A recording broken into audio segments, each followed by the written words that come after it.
I left my full-time job 2 years ago to start a video production company, and within the first 6 months, I had worked on set for House of Cards. I had worked in the White House with Secret Service clearance, and had a bunch of other really fun things happen. But it's one thing to like start a successful business, and then it's another thing to like lead a life that you actually love doing every second of what you're doing. Yeah.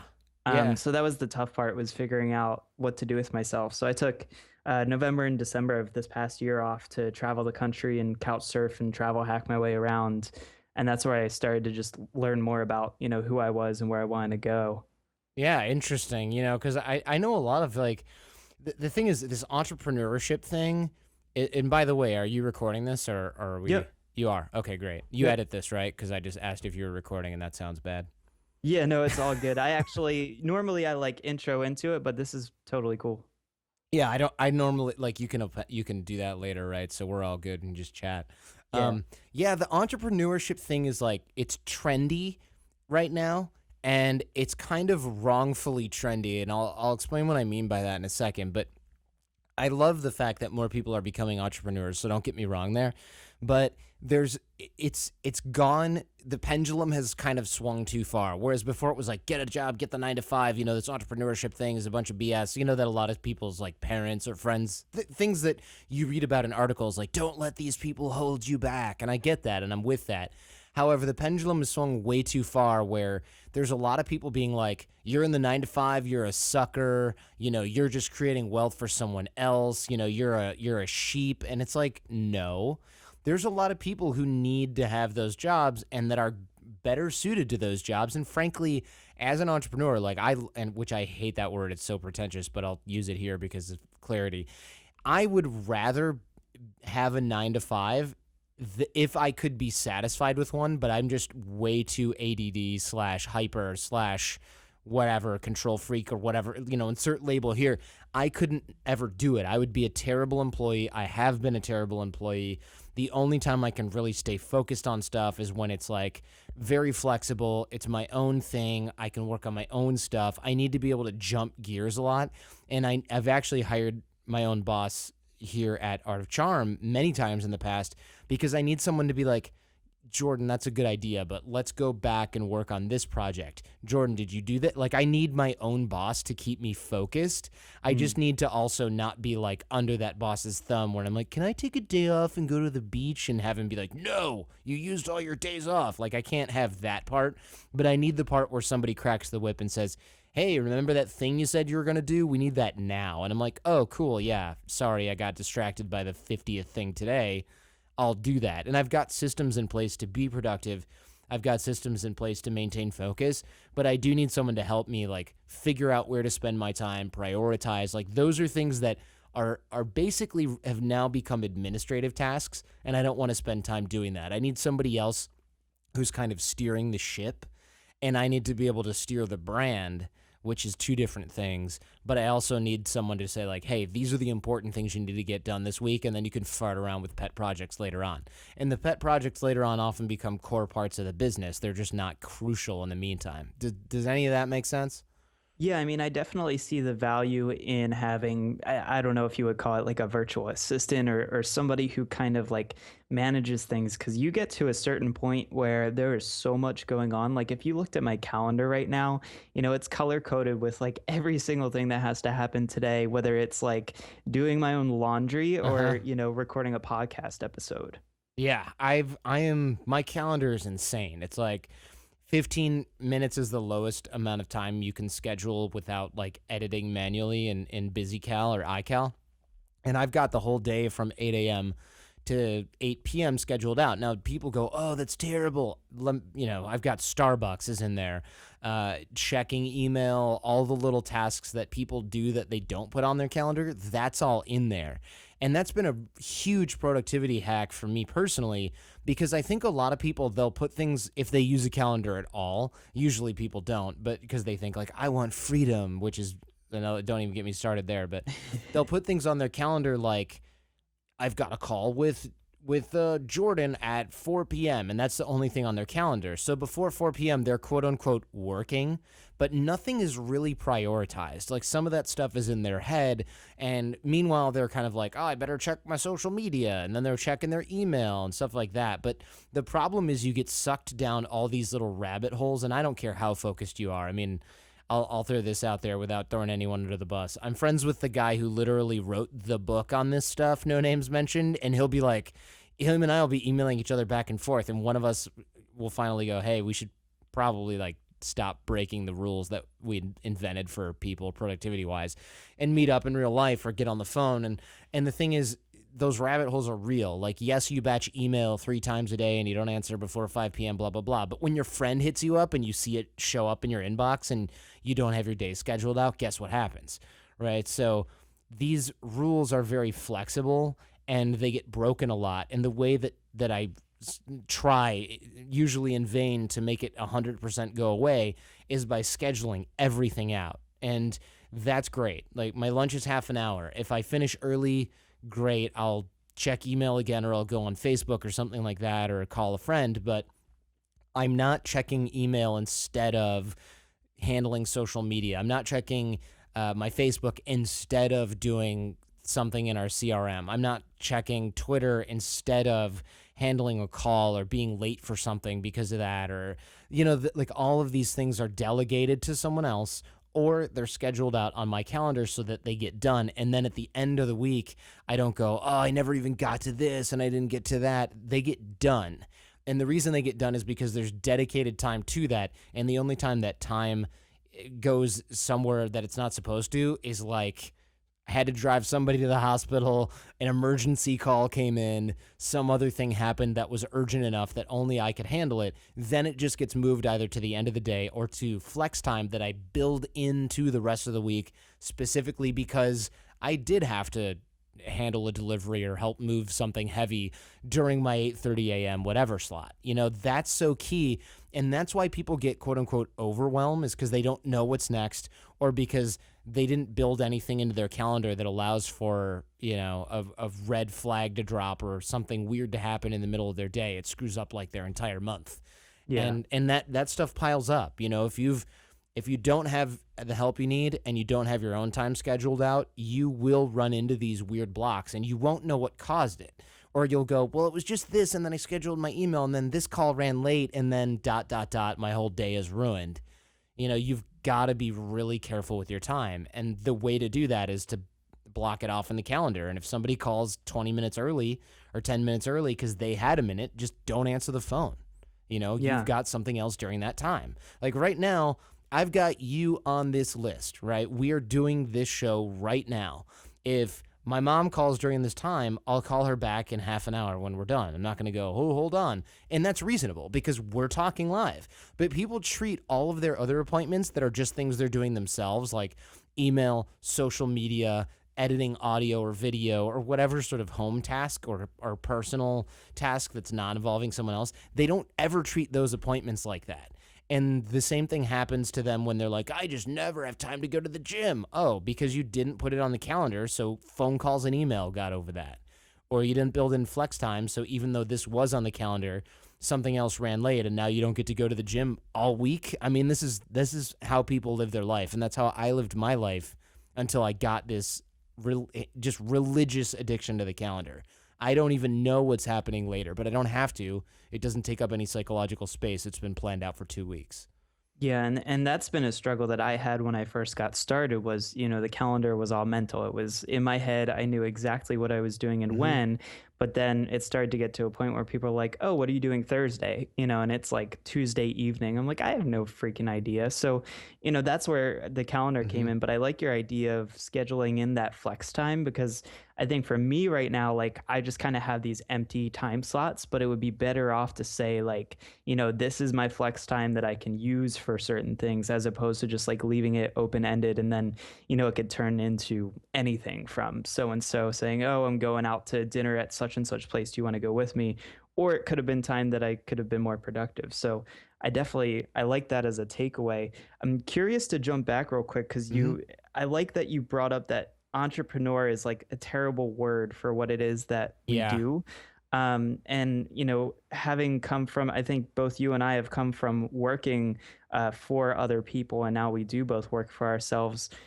How do we better describe what it is? Because there's so many what they would call wantrepreneurs out there now that it's almost tarnishing the name that we give ourselves. Yeah, I mean, for me, the word entrepreneur is super pretentious, and it's not even because I mean, I don't even know now. It's tough to sort of slot it in there.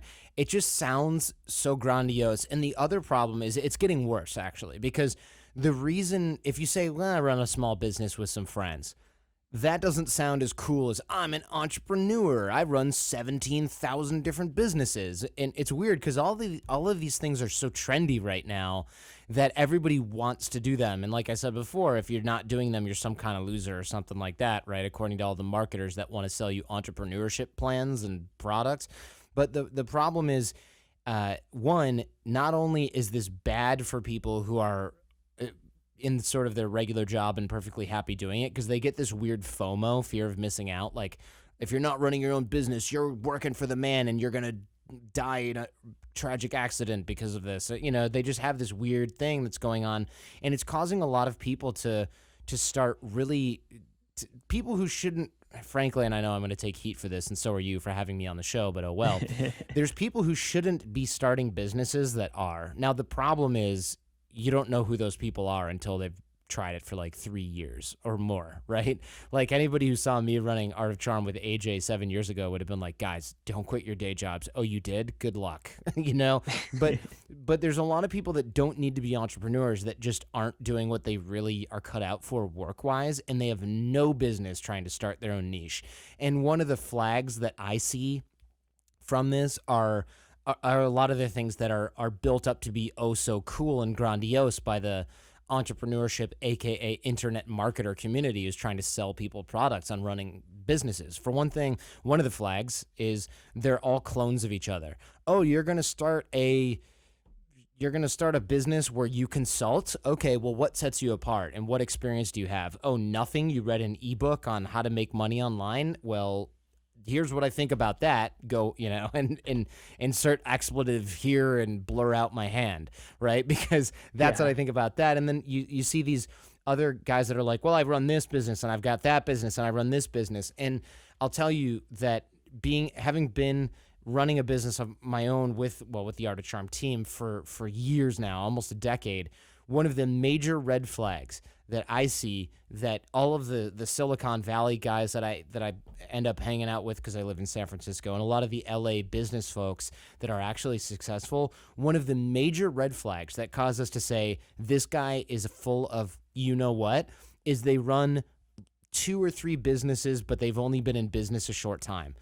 It is so effing hard to run one business and do it well and bring it to 7 and then 8 figures. It is so difficult to do that when you have no experience doing it. Once you've got one business off the ground, you can bring other businesses up, and it's like, holy crap, that took me 5 years the first time, and now it took me 3 months, right? It Right. becomes easier. But when you're like, well, I consult and I do this and I do that, it's the business equivalent of I'm an actress, model, singer, photographer. When you in LA, it's a running joke that there's people that do that, because what that means is you work at Denny's and you're a server, because you do all these things that are like, oh, I have an app and I've got a business and I got an online consulting thing and I got a membership website and I'm a social media ninja. And it's like, no, you live in your parents' basement. And it's because when you see that, you're just going, oh man, you're doing all of those things. Me and my friends run one business on our own, and we've got like an assistant, an administrator, and a CPA, and we still don't have enough man hours. We still are looking to hire for the team, right? So if you've got 4 businesses and you run them all with it's just you or your assistant or one partner, we know that those businesses are doing nothing. So you're just saying it because you want to sound important. And that doesn't work at the higher levels. It sounds great when you're talking to somebody who just started yesterday. It sounds terrible to somebody who started 5-10 years ago.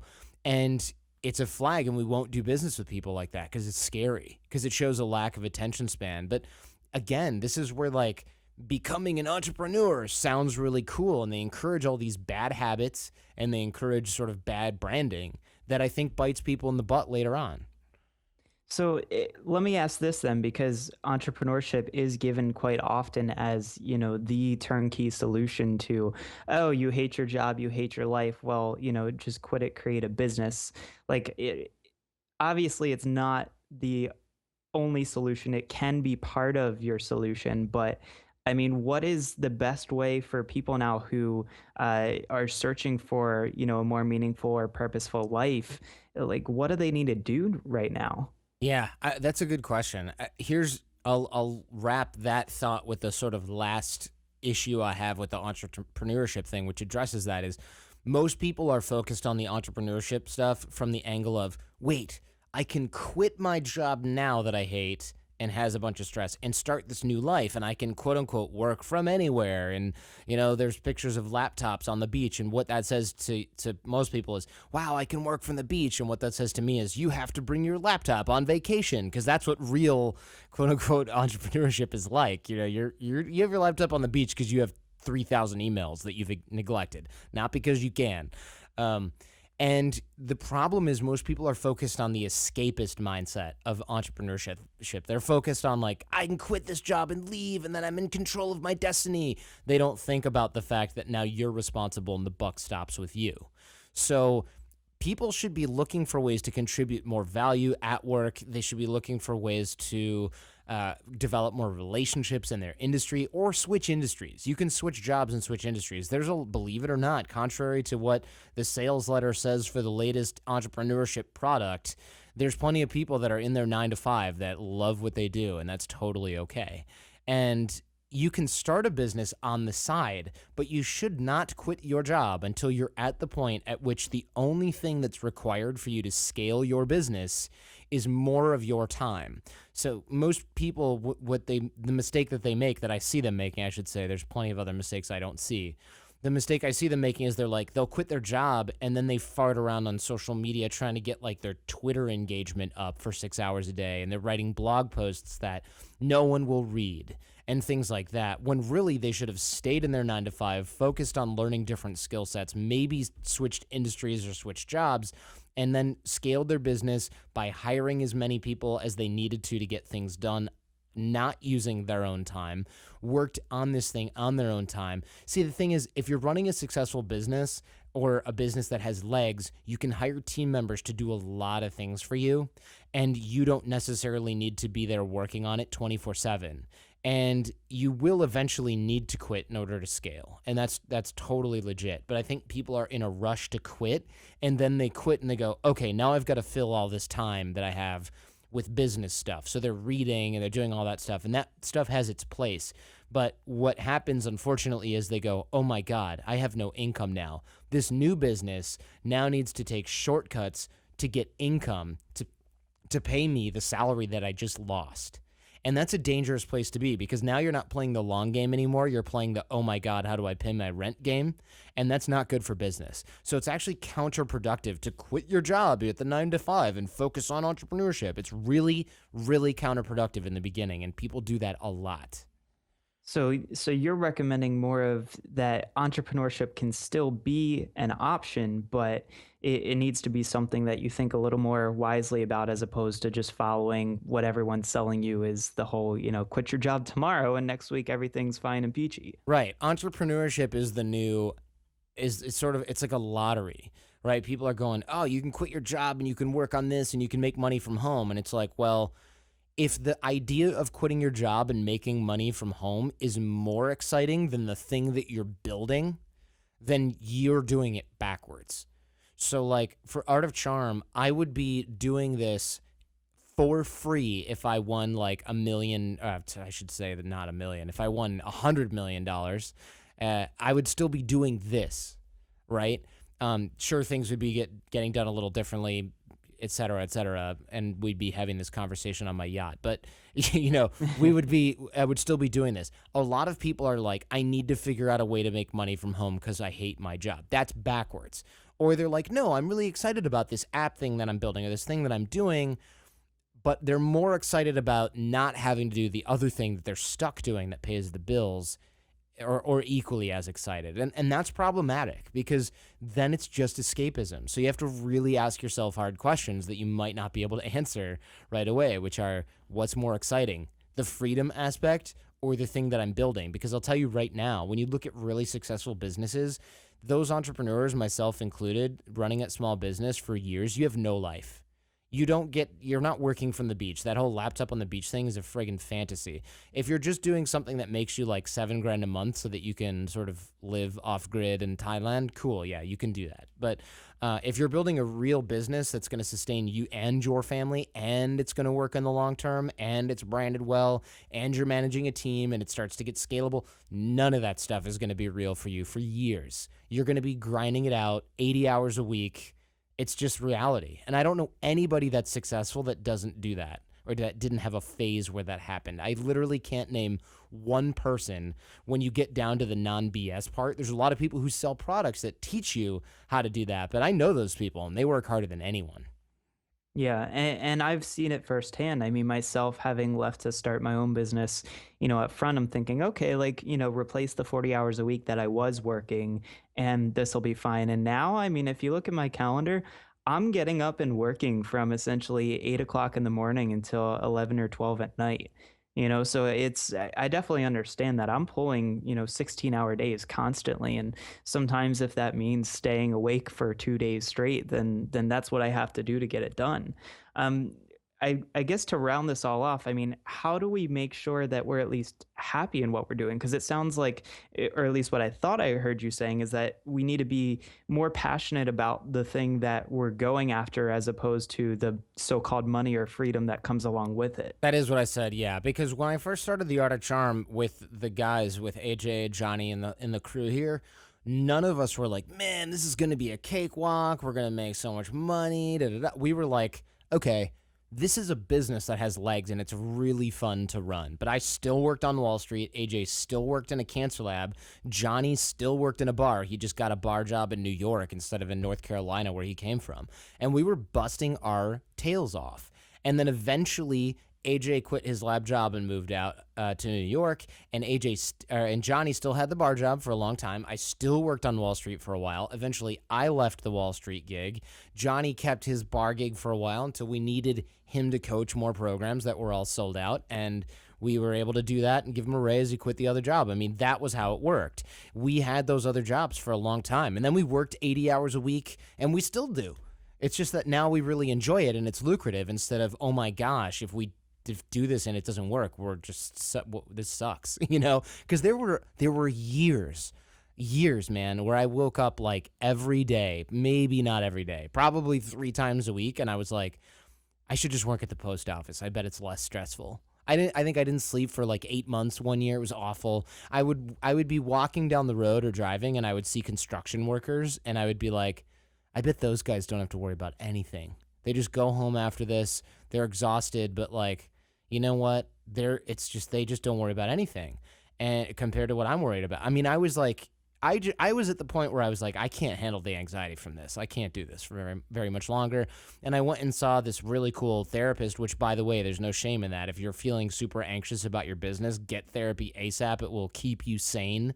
And she was like, listen, this is totally normal, but you have to decide whether or not the anxiety level is here. So we looked at all of these different ways to lower the anxiety in other areas of life, like getting a trainer, eating better, getting sunshine, returning phone calls on walks instead of sitting in the office all day and doing it, getting a standing desk instead of sitting on a bed, which I did for literally 2 years. I worked from a bed, like sitting on the edge of a bed because I didn't have an office. I mean, there were a lot of little things that I was doing wrong that added up. And once I sort of straightened out that other stuff, my performance in the business started to increase, which got to the point where I didn't have to worry about putting food in the mouths of myself and the whole team. Selling programs and things like that. And now it seems like, wow, it's so easy now. There's still a ton of work, but we made it through that curve. And that's why this is not for everyone. And I think people think, oh, I'm going to set up this automation thing where I make money online. And for very few people at low amounts of money, that's feasible. But it's not necessarily going to be sustainable. It's not necessarily going to feed your family. And it's certainly not going to build a real scalable business. Right. And this has been a great conversation so far. Just to round things off, is there any words of encouragement that we can give to people? Because I know we've probably scared the crap out of like everybody listening right now, whether they started a business recently or have considered starting a business. Is there any just words of wisdom maybe that you can give to them saying that, you really can ultimately find something that you 100% love doing? Sure. I mean, this might be just my weird way of teaching stuff, but I think that what I just said is encouraging if you look at it this way. One, I love what I'm doing now. I wouldn't trade it for the world. So if you're in a hole full of you know what, you can largely persevere and get through it if you have the fortitude to do so. Two, if you're in something and you feel like there's no way out of it, like if you're working right now and you're like thinking about starting a business, you don't have to think about quitting your job and starting a business at the same time. Don't do that. Start the business small, scale it up, make tons of mistakes while it's a hobby and not the way that you're going to put food on the table for yourself, your family, and pay the rent, etc.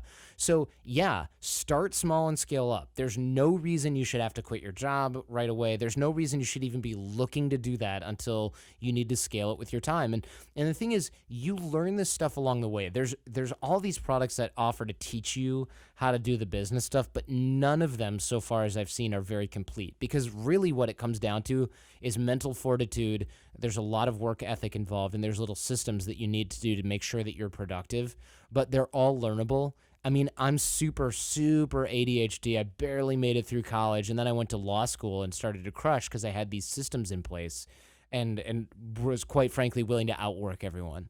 I've So no matter what, if you think people are smarter than you or harder working than you or whatever, you can work on your weaknesses and leverage your strengths, and you'll be fine. So that said, don't be married to your idea. If things aren't working out right away for your idea, you can always pivot. So you can do the entrepreneur thing if you really want to. It's just a matter of finding something that really suits you. And if you're doing your business right now and you think, "Wow, I used to love it, but now I hate it," you don't necessarily have to quit what you're doing, but you can outsource the stuff that you don't like, and you should start to look at ways that you can be flexible with it. Because I'll tell you, if I can't even count on both, I can't count on my hands or toes put together how many times in the past probably decade I've said, I hate this business, I got to get out of it. And now I love it. I wouldn't trade it for the world. But the dip wasn't a month, it wasn't a year, it was half a decade for us. It was a long time. And if you're willing to slog it out, you can be successful. Yeah, and I 100% agree. And it's going to take a little bit of work, but you really can get to a point where you love, just like you said, 100% of what you're doing. Jordan, it's been an awesome conversation. What is the best way for people to keep track of you, the Art of Charm, and things that you're doing? Sure. So theartofcharm is .com is our website, but you're listening to a podcast. So if you're into podcasts and really good actionable advice, I have the Art of Charm podcast in iTunes, Stitcher, wherever you're listening to this. You can listen to the Art of Charm, and people can connect with me on Facebook and Twitter as well. I'm really easy to find, and I'm super accessible. I reply to like everything. Yeah, and thank you because I reached out to you over Reddit, and that's how we originally connected. So thank Nice. you for being, open to communicating with people and having a great conversation. Yeah, my pleasure, man. Thanks for listening to my rambles. All right, see ya. Take care.